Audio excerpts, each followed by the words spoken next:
Greetings, my faithful viewers. Welcome to another review. This time I'm talking about the Josie and the Pussycats movie. Now, some of you might be thinking, Josie and the Pussycats starring in a live-action movie? I don't believe it. Well, believe it or not, here's the DVD to prove it. Now, I know some of you might be completely familiar with the Hanna-Barbera cartoon of the same name, which you are technically right. But believe it or not, okay, a little bit about history before I give my thoughts on the film. Josie and the Pussycats technically started out as an Archie comic book series from the early 60s. Before being spun off into his own animated series by Hanna-Barbera, followed by the Outer Space spin-off, the 2001 live-action film, which I'll get to in a little bit, and a different variation of the characters on the CW Riverdale series, which I haven't seen much of it since I only saw clips of it. But that's besides the point.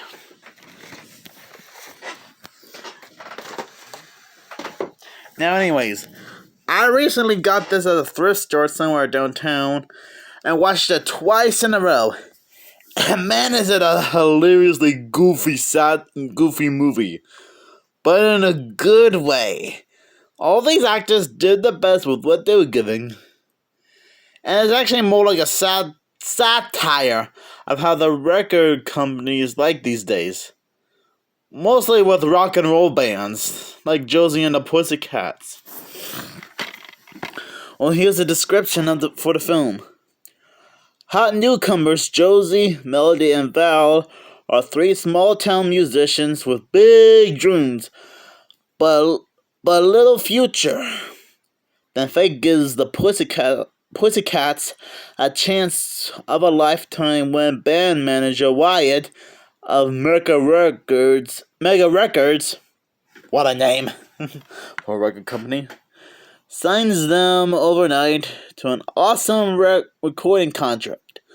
Suddenly, Josie and the Pussycats are living the life in the fast lane with sold-out concerts, a #1 single, and globe stardom. But not all is limousines and private jets.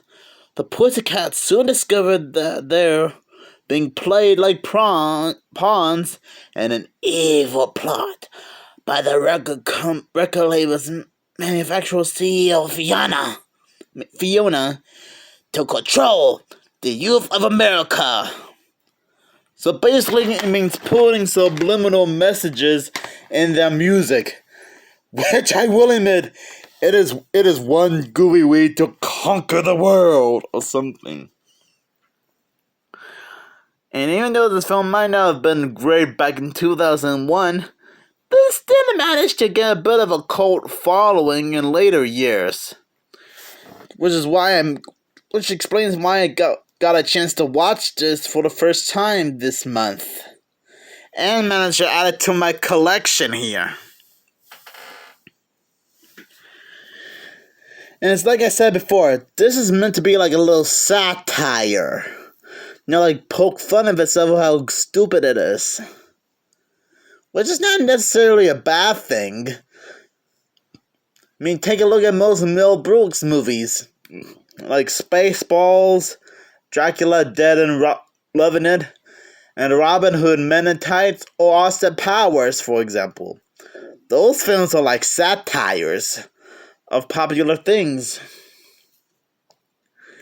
And it's a shame we don't get too many movies like this these days.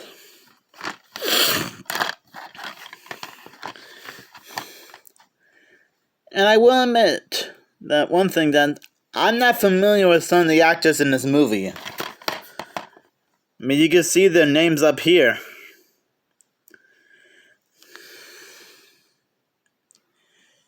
Now, I'm not sure what other movies or TV shows they worked on before and after they did Josie and the Pussycats.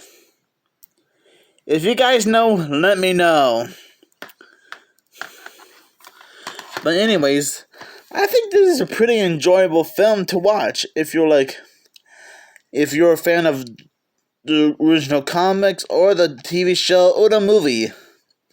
And if not, then that's fine by me. Nobody's forcing you to watch it. And I will admit, sometimes when I want to listen to one of the songs, I would often just play along with the songs with my harmonicas. Like I'm actually part of the band. Now, I'm not sure if you guys saw this film. But you know what? I want you guys to just check it out if you want to. And understand how hilariously crazy but enjoyable it is. Because like I said, this is meant to be like a satire. And I'm sorry if I'm not doing a good job explaining it.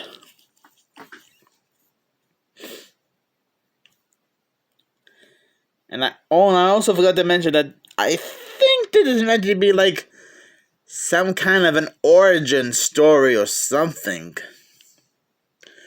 Or maybe meant to take place in a separate universe or something.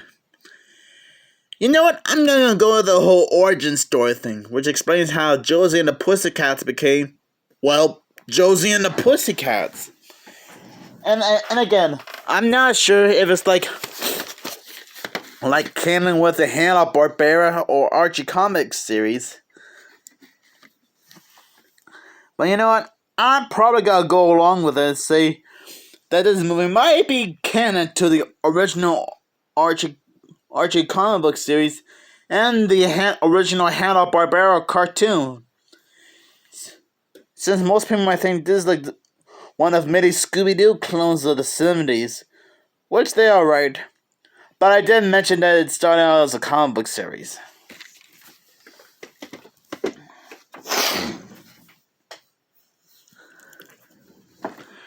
And if you guys know any of the actors in this film, then let me know what other careers they've been in their lives, and what other TV shows and movies they starred in after they finished working on Josie and the Pussycats.